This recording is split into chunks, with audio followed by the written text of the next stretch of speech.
Okay, today we are going to learn past continuous tense. Past continuous tense. Past continuous tense.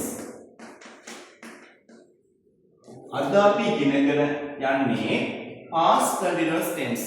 කවුරු විසින් යම් ක්‍රියාවක් කරමින් සිටියා. එහෙනම් මීට සුළු මොහොතක පෙර කවුරු හෝ කෙනෙක් කවුරු විසින් ක්‍රියාවක් කරමින් සිටියා නම් අපි ඒ බව ප්‍රකාශ කිරීමට past continuous tense කියන tense එක භාවිතා කරනවා. එහෙනම් කොහොමද අපි past continuous tense එකේ භාවිතා කරලා sentence එක නිර්මාණය කරන්නේ? ඉස්සෙල්ලා අපි ඕනෑ වාක්‍යයක subject මුලින් දෙනවා. subject plus past continuous එකේ භාවිතා කරද්දී අපි be verbs දෙකක් භාවිතා කරනවා. ඒ දෙන්න තමයි was සහ were කියන දෙන්න. was සහ were කියන දෙන්න. එහෙනම් was සහ were කියන be verb දෙකට පසු වෙන ක්‍රියාපදය verb එක ක්‍රියාපදය අනිවාර්යෙන්ම ing වේතිය plus ඊගාවට object. එහෙනම් මෙන්න මෙතන තමයි අපි ඕනෑම past continuous tense එකක sentence එකක් නිර්මාණය කරන්න මේ ආකාරයට. was කියන්නේ එක වචනයි, were කියන්නේ බහු වචන be verb එකක්. එහෙනම් අපි was ගන්නේ I was, he was, she was සහ singular subjects එක්ක. were ගන්නේ අපි we, you, they සහ plural subjects එක්ක. උදාහරණයක් කියලා දෙන්න.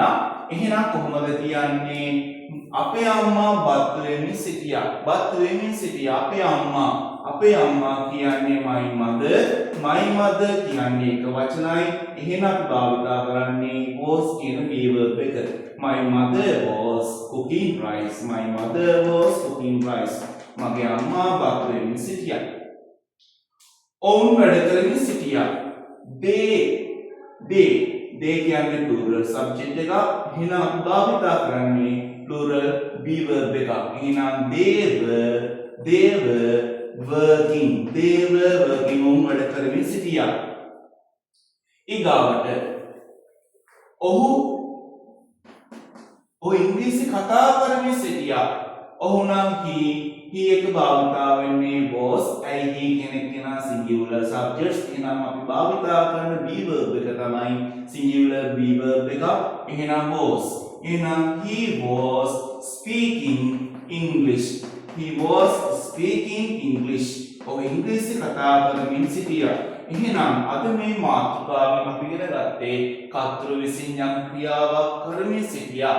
ආපහු කියලා දෙන්නම් subject be verb එකට පසුව ක්‍රියාපදය ing plus object. එහෙනම් was සහ were past tense be verb දෙකක්. එහෙනම් past continuous එකේදී මේ was සහ were කියන be verbs දෙකට පසුව ක්‍රියාපදය අනිවාර්යයෙන්ම ing වේතිය. උදාහරණ my mother was cooking rice. මගේ අම්මා බත් වෙමින් සිටියා. they were working. ඔවුන් වැඩ කරමින් සිටියා. he was speaking English. ඔහු ඉංග්‍රීසි කතා කරමින් සිටියා. එහෙනම් අද මේ පාඩම ගත්තේ past continuous tense කියන lesson එක.